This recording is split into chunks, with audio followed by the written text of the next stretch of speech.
Hi everybody, it's Mrs. Williams, and today we're talking about op art. Op art is a kind of art that uses a lot of geometric shape, and it stands for optical, like your eyes and what you see, and you can see it creates a bit of an optical illusion with shapes getting smaller toward the center of this, kind of draws your eye right in. Op art's traditionally black and white, but I wanted to add some color just because it's so gray out today. So let me show you how to do this. I have two pieces of printer paper. One I'm just going to set aside for a minute, and the other one I'm going to turn into a square. So to do that, we fold up one corner to meet up here, and we make a nice crease. Hopefully go right to the corner, pretty much, maybe not perfect. And we cut off this extra bit. And this square is really just going to be a measuring tool so that we can trace it and use it to fold and do all kinds of stuff. I'll show you. So the first thing we're going to do with it is make this into a regular square. So I'm just going to mark here and here, and I'm going to trim off that extra bit, and we'll wind up with another perfect square. Okay. And then the next step is I need to use my measuring tool, and I'm going to fold it first in half and crease it really well so that you can see it, and then in half again, still the same direction. It'll be kind of long and skinny. And now I have a measuring tool, so let me show you what we're going to do with it. We're going to line it up with the top of our good square, our one that's going to turn into art. And I'm just going to mark off all four lines. Well, three really, but it creates four spaces. So that will give me four spaces on here. I'm going to do that on every side.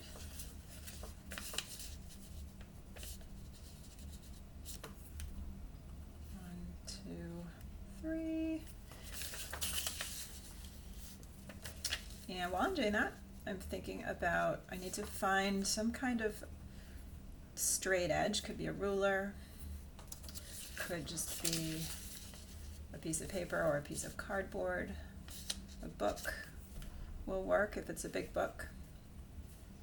Okay, I think I got all of them. Yes, great, okay. For my straight edge, I'm going to use this board. I just happen to have lying around because I'm going to paint on it later. And what I want to do, I'll show you on here.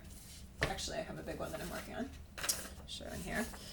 Is I want to make a diagonal line from corner to corner, and then from dot to dot and dot to dot and all the way along.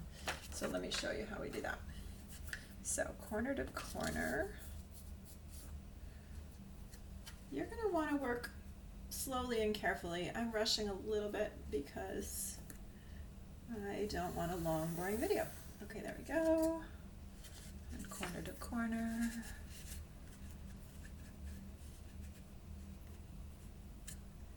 There we go.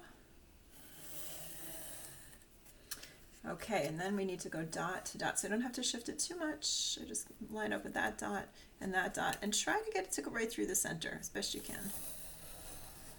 We want our eye always going straight right to that center part. There we go. Okay, and while I'm doing this, I'm also thinking about what colors I might want to use. Black and white is definitely traditional. Op art goes back to the 1950s and the 1960s.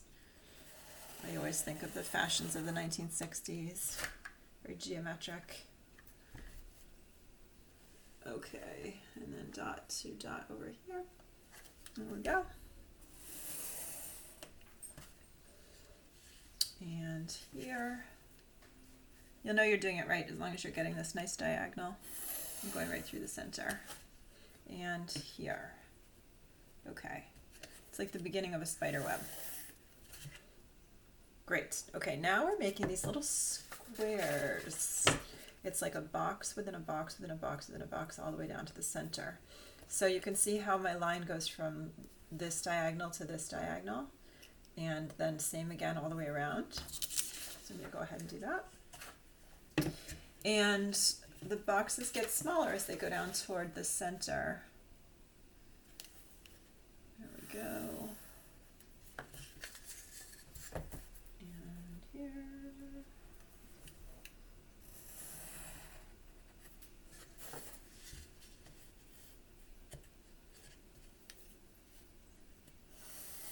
I'm working with pencil just in case I need to erase anything. But so far so good.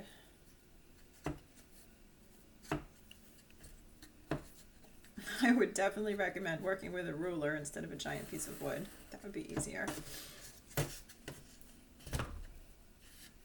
2 teachers and 2 math kids, and I couldn't find a ruler in the whole house.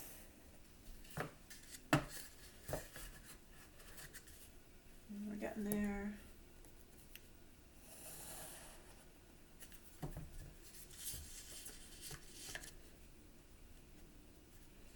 I'm surprised you didn't get to meet my teaching assistant yet. She's been on the table all morning. Maybe she'll stop by. I'll post a picture of her when I post a picture of the art.